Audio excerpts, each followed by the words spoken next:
وبركاته. إن الحمد لله نحمده ونستعينه ونستغفره ونعوذ بالله من شرور أنفسنا ومن سيئات أعمالنا. من يهده الله فلا مضل له ومن يضلل فلا هادي له. أشهد أن لا إله إلا الله وحده لا شريك له وأشهد أن محمدا عبده ورسوله صلى الله عليه وعلى آله وأصحابه ومن سار على نهجه واستنى بسنته إلى يوم الدين. اللهم إنا نسألك علما نافعا ورزقا طيبا وعملا متقبلا. اللهم إنا نسألك إيمانا لا يرتاد ونعيما لا ينفد ومرافقة نبيك في جنة خلد. أخرج الإمام مسلم رحمه الله تعالى في صحيحه من حديث عقبة بن عامر رضي الله تعالى عنه قال: خرج رسول الله صلى الله عليه وسلم ونحن في الصفة فقال: أيكم يحب أن يغدو كل يوم إلى بطحان أو إلى العقيق فيأتي منه بناقتين كوموين في غير إثم ولا قطع رحم. فقلنا: يا رسول الله نحب ذلك. فقال: أفلا يغدو أحدكم إلى المسجد فيعلم أو يقرأ آيتين فهو خير له من ناقتين أو ثلاث فهو خير له من ثلاث وأربع فهو خير له من أربع ومن أعدادهن من الإبل. Dari sahabat Uqbah bin Amir radhiyallahu taala anhu, ia berkata, kharaja Rasulullah sallallahu alaihi wasallam wa nahnu fi suffah. Rasulullah sallallahu alaihi wasallam menemui kita dan kita sedang duduk-duduk di suffah. Jadi suffah itu memang ketika masjid Nabi dibuat, walaupun masih sederhana. Sekali lagi, Nabi datang ke Madinah, berhijrah dari Mekah ke Madinah atau Yathrib, yang dibuat pertama masjid sederhana lagi, dan Nabi tinggal di rumah orang, numpang. Kalau pengen bisa dari Madinah sana, tapi gak boleh dijual. Ya, Rasulullah numpang di rumah Abu Ayyub Al-Ansari, namanya Khalid bin Zaid. Ini salah satu sahabat yang meriwayatkan hadis puasa 6 hari di bulan Syawal setelah Ramadan. Sebagian ulama mengkritisi, ya, Imam Malik itu enggak termasuk yang mensyariatkan puasa 6 hari di bulan Syawal, karena menurut dia ulama-ulama di tempat kita enggak ada yang nganjurin itu. Tapi Imam Syafi'i, ulama yang lain, ada riwayatnya sahih. Imam Malik kita cintai, tapi sunnah lebih kita cintai. Ala kulli hal, puasa 6 hari bulan Syawal masyru' bi'idznillah jalla menurut kesepakatan para ulama, walaupun sekali lagi ada perbedaan dapat di kalangan ulama, termasuk ulama Malikiyah, Imam Malik dan ashabu, para murid-muridnya. Nah, jadi Abu Ayyub Al-Ansari itu tempat di mana Nabi numpang kurang lebih 6 bulan di rumah beliau, makan, tidur, ya, tapi itu kewajiban sahabat untuk menjamu Rasulullah sallallahu alaihi wasallam. Nah, jadi yang dibuat itu masjid. Jadi buat masjid itu serius, Pak. Masjid itu serius. Ya, Dewan dakwah yang menasir juga kan awalnya dari masjid.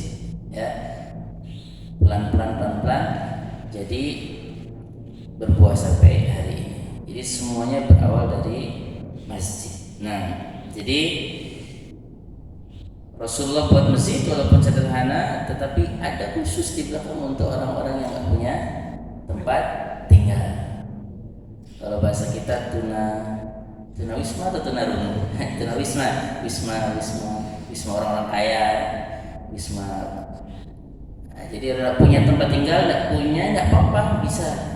Ya silahkan di masjid. Jadi masjid itu betul-betul ada bukan untuk sholat, jadi betul-betul untuk kemajuan dan kejayaan, kesejahteraan umat Islam. Nah seperti itu. Jadi memang diniatkan dan memang harusnya seperti itu. Nah jadi Rasulullah menemui mereka, ya kalau bahasa kita itu mereka orang nggak mampu lah ya. Rasulullah mengatakan kepada mereka lagi ngumpul-ngumpul, ayyukum yuhibbu an yaqwa ila buthan, ayyukum yuhibbu an yaqwa kulla yawmin ila buthan aw ila al-aqiq fayati minhu binaqataini qaumawain min ghairi fi ghairi ismin wala qat'i rahimin.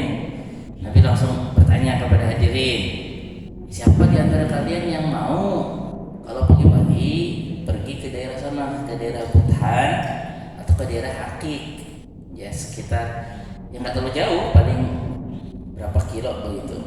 Kalau dari Masjid Nabawi ke Wadi Aqiq, daerah Aqiq dekat kalau sekarang Masjid Qiblatain atau daerah Uhud, kalau itu Wadi Aqiq, di belakangnya ada Islamic University kampus Madinah itu di situ. Jadi nggak terlalu jauh sebetulnya.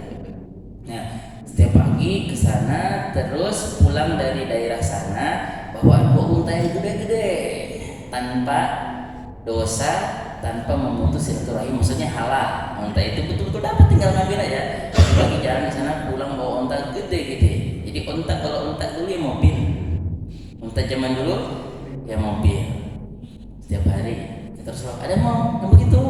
Wah, nuhibu dari kayak Rasulullah, mau lah. Saya nggak mau, udah miskin aja kasih unta. Ya, siapa yang nggak mau? Mau lah. Nah, kata Rasulullah, afala yaqdu ahadukum ilal masjid, bisa nggak sih kalian itu kalau pagi-pagi ke masjid, faya'lamu, kemudian belajar, ya untuk ta'allum, ya ya'lam itu bisa artinya ya tadabbar, ya mentadaburi, mengetahui, menjiwai. Makanya fa'lam annahu la ilaha illallah, ketahui, maksudnya resapi bahwasanya tidak ada Tuhan yang berhak disembah kecuali Allah. Kalau cuma tahu-tahu ya Allah Tuhan yang esa, tapi masih minta kepada selain Allah dalam hal yang Allah larang, itu enggak fa'lam namanya. Nah itu kayak Abu Jahal, tahu-tahu aja, tahu Allah esa tapi minta kepada selain Allah. Itu salah. Jadi fa'lam itu menjiwai, merenungi, mentadaburi, meresapi, meyakini.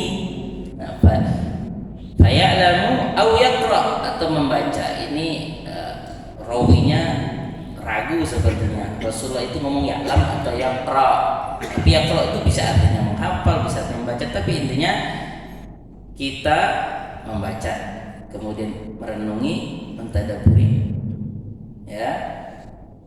Faya'lam au yaqra ayatain min kitabillah ya azza wa jal, baca, kemudian baca 2 ayat, mentadaburi 2 ayat, itu kata Rasulullah fa huwa khairun lahu min naqatain, itu hakikatnya lebih agung daripada 2 unta tadi yang besar-besar. Jadi kalau kita ke masjid pagi-pagi kemudian minimal baca 2 ayat, ya, atau merenungi 2 ayat dalam firman Allah Subhanahu wa taala, itu seolah-olah kita udah dapat 2 unta yang besar-besar. Zaman dulu unta ya harta manusia unta. Jadi kata Rasulullah, wa salasun khairun lahu min salas, kalau baca 3 ayat lebih baik daripada 3 unta. Wa arba'un fa huwa khairun lahu min arba', kalau baca 4 ayat lebih baik daripada 4 unta. Jadi orang yang rajin masjid baca Quran 1 ayat itu dapat mobil 1.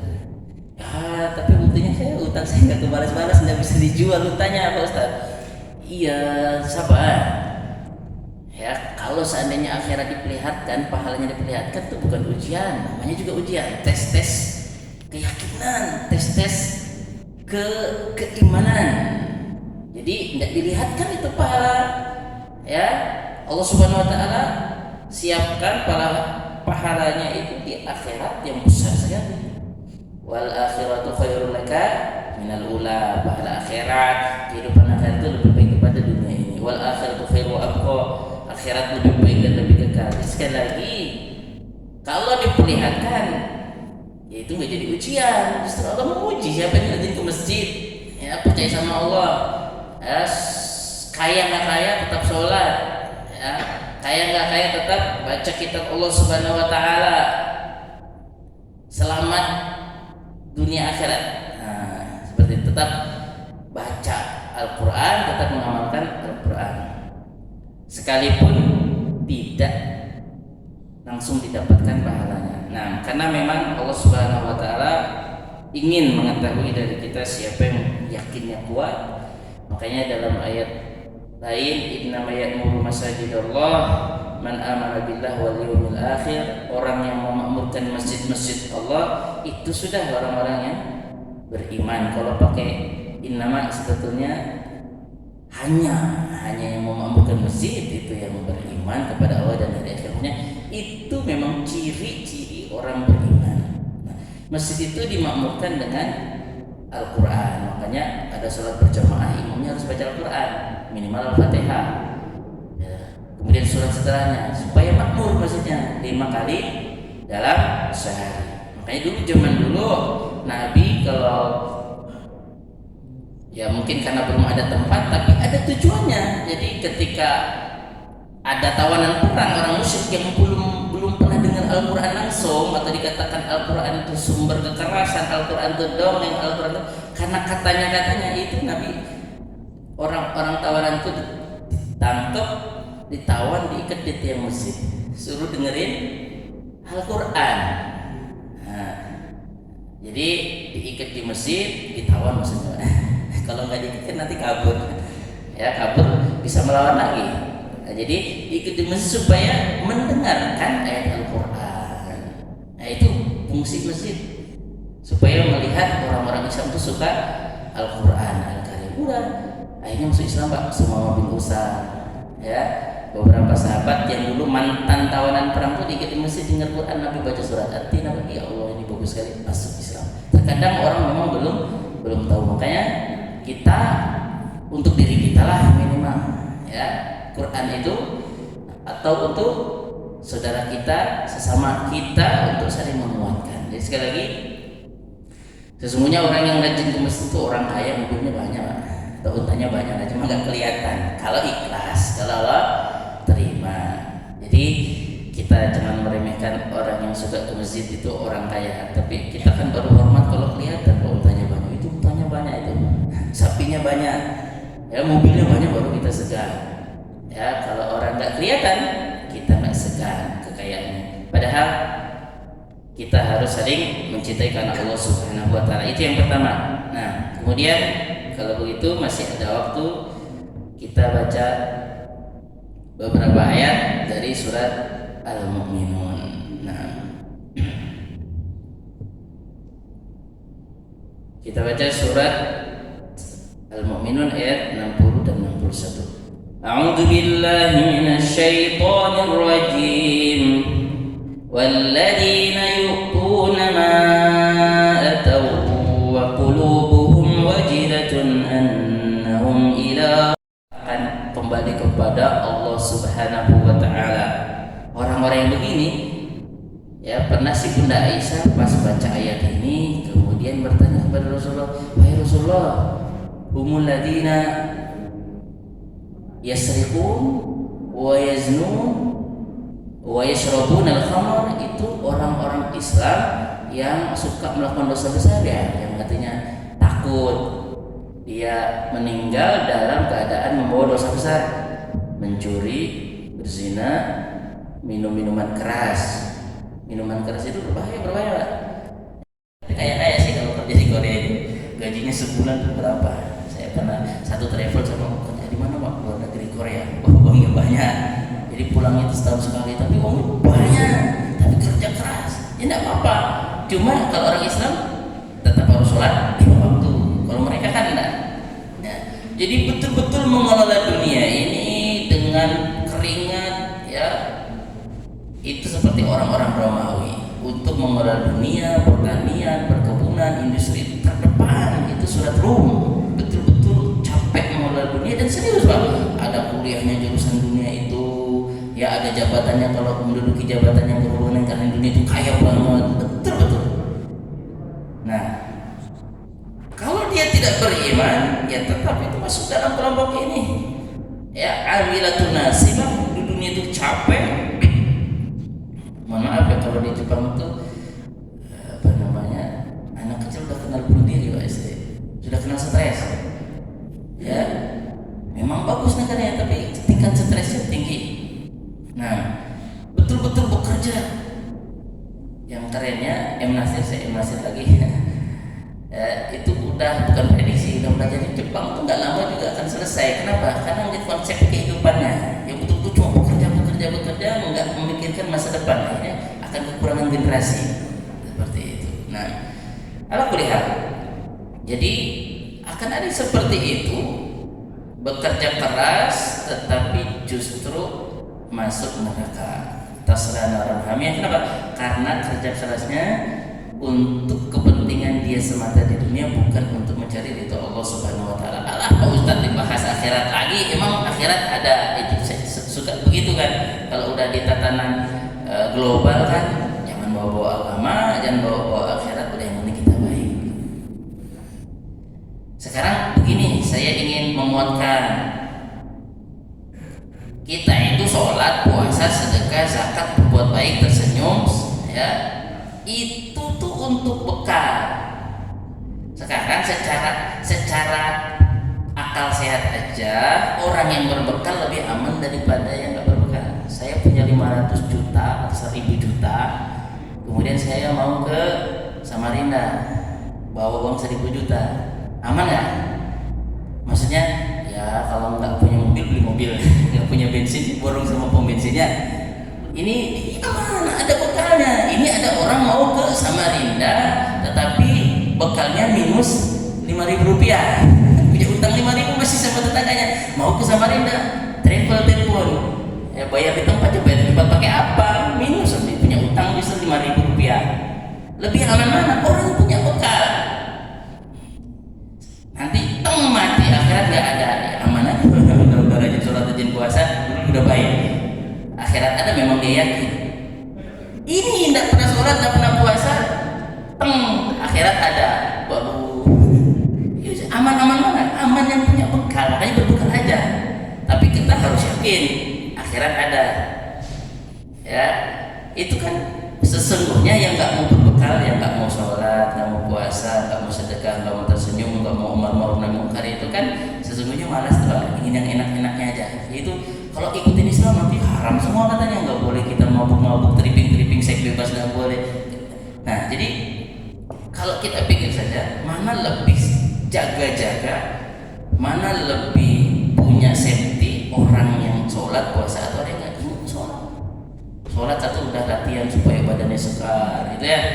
Tapi niatnya bukan seperti itu. Tapi intinya orang yang beramal soleh itu orang yang cerdas. Ya, makanya sampai kalau kata Allah, innal ladzina amanu wa amilus solihati ulaika hum khairul bariyah. Orang beriman, beramal soleh, percaya sama yang gaib, surga neraka, azab kubur, itu orang terbaik. Kenapa? Nggak dipuji dia berbuat baik, nolongin orang. Orang cuma pinjam benda kecil ya kasih aja. Tapi kalau orang sekek, orang musyrik, pinjam dikit aja bayar. Ya kan? Jadi kalau bisa dia memeras orang, kenapa? Gak ada imannya. Makanya mohon maaf ya, walaupun Indonesia secara umum negara miskin, tapi pas orang-orang Eropa banyak kenal orang Indonesia baik-baik, ada tulisnya suruh ke rumah ya, pede aja. Itu kenapa orang Indonesia baik-baik? Ya karena ada keimanan, itu salah satunya. Alhamdulillah. Nah, ini harus kita sampaikan. Jadi ada lembaga survei, yaitu yang pernah menyampaikan Bapak Profesor Dr. Haidar Nasir. Haidar Nasir, Pak ketemu sama dia sekarang Pak? Ya, Haidar Nasir. Betul ya? Ya, betul. Iya. Itu Indonesia termasuk negara yang paling bahagia. Iya, negara secara daripada negara-negara maju.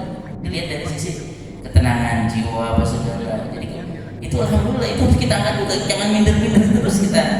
Seperti itu. Nah, ala kelihatan. Jadi pokoknya punya bekal aja. Kita kalau mau ke Surabaya lengkap uangnya, KTP nggak ketinggalan, tiket nggak ketinggalan, HP nggak ketinggalan, kan aman lah. Punya bekal. Tapi kalau udah HP-nya hilang, uangnya juga nggak ada di ATM, nggak bisa ditarik karena sudah saldo minimal. Itu deg-degannya bukan main, seperti itu. Nah, orang beriman itu harus mempersiapkan bekal. Nah, udah ada bekalnya aja masih takut nggak cukup ya. Bapak 1.000 juta kembali papan katanya takut nggak cukup, saking apa? Wah, ini harus semangat nih. Jangan nggak cukup. Kamu uang berapa? 1.000 juta. Cukup nggak ya? Ya Allah, itu jadi masih semangat kumpulin bekal. Sholat lagi ini kayaknya belum cukup nih. Duha lagi, tahajud lagi, jangan ketinggalan sholat witir. Udah punya bekal banyak kita masih deg-degan itu. Ini nggak pernah sholat nggak bisa apa. Udah akhirat nggak ada, ada sampean bingung. Akhirat ada bingung nggak pernah sholat. Habis itu akan terasa. Wah, Pak Ustadz sekali lagi. Emang Pak Ustadz pernah kesana? Belum sih, belum. Cuma nih saya ulang terus. Saya pernah dapat info dari ulama-ulama tersambung itu, ya tersambung sampai ke namanya orang yang namanya Muhammad. Muhammad itu pernah mengaku ke akhirat, pernah ke surga, pernah melihat surga, kebahagiaannya gini. Pernah dapat info dari Allah Subhanahu Wa Taala ada azab kubur. Nah, berdasarkan info A1 itu saya mengikuti Muhammad karena Muhammad terkenal gak suka bohong. Saya ngikutin itu. Jadi infonya itu dari orang yang terpercaya. Saya ngikutin itu. Jadi ilmiah banget. Kita ngikutin orang yang pernah ke sana. Itu ilmiah itu. Kalau ngikutin ketua partai politik, emang akhirat ada, emang pernah ke sana katanya ada ketua partai politik atau teman bapak atau profesor, ya profesor Yahudi atau profesor Nasrani atau liberal agnostik mengatakan akhirat nggak ada. Dia belum tentu kayak Nabi Muhammad, bukan belum tentu lagi, memang bukan. Nabi Muhammad itu terkenal jujur, terkenal tidak tukang bohong, percaya ada. Ilmiah kita ngikutin namanya Nabi Muhammad. Walaupun poligami tetap banyak orang suka. Kalau kita kan poligami udah ditinggalin, kan? Ya. Karena memang Nabi Muhammad jujur dalam menegakkan nilai-nilai kebenaran dan keadilan. Kalau dosen itu, profesor itu, atau penasihat itu nggak jujur kayak Nabi Muhammad, ya ngatain akhirat nggak ada, lebih mending percaya kepada Nabi Muhammad saya, karena ilmiah banget, ilmiah. Berdasarkan info orang kita, calon DPR berjanji akan begini atau calon mohon maaf presiden akan berjanji begini, kita percaya, kita coblos jadinya walaupun ternyata nggak ada. Nah, bagaimana dengan Nabi Muhammad? Udah. Jadi kita itu menggantungkan kepercayaan kita kepada siapa? Nabi Muhammad. Kalau orang kafir, orang musyrik menggantungkan kepercayaannya kepada Firaun, kepada Abu Lahab, tukang tipu, jelas-jelas tukang tipu, tukang bohong terang, bohong terus, tetap aja kita percaya. Ya, jadi sekali lagi kita sudah ada info, percaya aja Pak. Itu udah ilmiah banget. Ikut orang apa dia berani ngikut janji presiden kan? Percaya. Ya udah jelas rekamannya masih banyak itu. Beda sekali. Enggak kok, enggak. Padahal iya. Enggak. Ya kalau itu rekamannya apa itu? Percaya, masih percaya. Masih hormat, masih taat. Nabi Muhammad enggak pernah bohong, kita enggak hormat. Astagfirullahaladzim, enggak percaya, malah lebih percaya ketua apalah gitu atau profesor apa. Itu enggak ilmiah. Ilmiah itu. Nabi Muhammad emang ada, udah teruji Pak, ada jelas. Itu yang pertama. Jadi ilmiah banget, gak usah ragu. Ilmiah daripada ngikut Firaun udah jelas-jelas jahat, ya jelas-jelas jahat, tukang tipu. Firaun, Qarun yang begitu-begitulah, atau yang jelas-jelas kesyirikan. Kalau minta kepada Allah saja nggak boleh, tapi kalau minta kepada selain Allah, ya padahal itu benda mati boleh, itu bagus, itu kearifan lokal, itu kebijaksanaan. Ini jelas-jelas kita sama Tuhan lebih pintar kita, seperti itu. Kemudian sekali lagi, jadi itu udah ilmiah. Kemudian dia mengatakan akhirat nggak ada, sama-sama belum tahu. Emang Pak Ustadz pernah kesana? Belum. Kamu juga udah pernah kesana? Belum. Kok bisa tahu yakin nggak ada? Sama-sama belum kesana. Saya ngomong ada, siapin bekal. Sampai ngomong nggak ada, kamu juga belum kesana, ngapain yakin banget? Sama-sama belum mati. Udah nanti kita mati dulu. Tapi kalau saya bawa sholat puasa kan. Kalau sampai sholat nggak wajib, puasa nggak wajib, seks bebas boleh semua. Berbohong boleh yang udah jadi penguasa. Nah itu silakan. Kita nggak boleh gitu. Masih aman mana? Aman orang beriman, itu cerdas, itu khair namanya, baik itu. Ya, nggak dipuji tetap berbuat baik, ya. Tetap berbuat baik. Orang lihat ada anak yatim, ada orang kekurangan, kita tolong, nggak usah dipuji. Makanya model-model Nabi Khadir itu kan orang yang melakukan perubahan sosial, ya, perubahan sosial, dan betul-betul orang yang memberikan yang terbaik, jauh dari kamera. Itu Nabi Khadir, Pak. Sampai Nabi Musa aja nyari-nyari alamatnya susah. Kenapa? Orangnya tidak viral, tapi perbuatannya dirasa. Itu Nabi Musa cari-cari alamatnya susahnya sampai bawa ikan. Nanti ikannya suruh lepas hidup lagi jalan di laut, membentuk kayak parit kecil begitu. Kalau ikan lewat kan ada bekasnya. Tapi melakukan perubahan sosial tidak apa-apa. Tapi Allah yang punya kamera, Allah melihat kebaikan kita, itu orang beriman. Jadi nggak mesti terkenal, nggak mesti apa ya, tapi ada rasa manfaatnya. Beda kalau nggak beriman. Kalau nggak beriman, ya terkadang kalau nggak ada hasilnya di dunia ini dia nggak mau melakukan itu. Nah, atau dia merasa ya akhirat nggak ada, ya udah begini-begini aja. Dia berbuat baik kepada orang, nggak berbuat baik untuk dirinya sendiri. Nah, jadi orang-orang yang begini, yang udah punya bekal 1000 juta aja mesti takut-takut. Nah, itu ciri yang bagus ya. Jadi orang yang akan diterima amalnya itu orang yang begini mentalnya. Udah punya bekal aja masih takut-takut, jangan-jangan nggak diterima, berdoa. Nah, makanya pesan saya sebelum ditutup, doa yang tadi kita baca itu doa Rasulullah tiap pagi. Allahumma inni as'aluka, wahai Allah aku jalu, aku minta ilman nafi'an, ilmu yang bermanfaat. Ilmu itu maksudnya yang membuat kita takut kepada Allah, rasa takut, ya. Innama yakhshallahu min ibadihi ulama, ilman nafi'an wa rizqan thayyiban, harta yang baik, rezeki yang baik, wa amalan mutaqabbala, dan amalan yang Allah terima. Sekecil apapun senyuman kita membuang duri dari jalanan, sampah sekecil apapun dari masjid keluar masjid, mudah-mudahan Allah terima. Karena kalau Allah pun kecil, apa ya'mal mithqala dzarratin khairan yarau, sekecil apapun kebaikan Allah gedein nanti dari kiamat. Luar biasa, apalagi puasa. Makanya mudah-mudahan puasa kita diterima yang kemarin dan yang sebelum-sebelumnya. Kata Rasulullah, "Raqima an rajulin dakhala alaihi Ramadan fansalafa anhu falam yughfar lahu." Rugi banget itu orang itu. Rugi banget udah dapat Ramadan berpisah sama dia, dosanya masih banyak.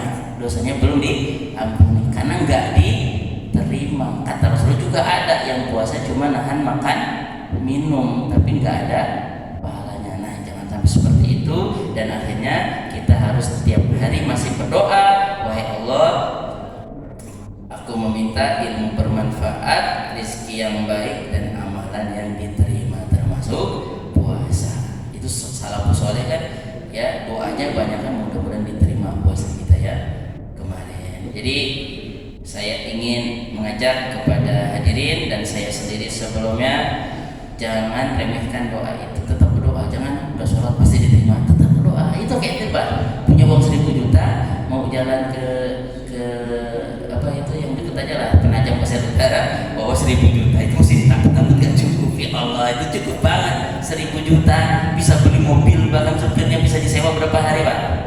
1 tahun bisa disewa supirnya itu, sama mobil-mobilnya dibeli.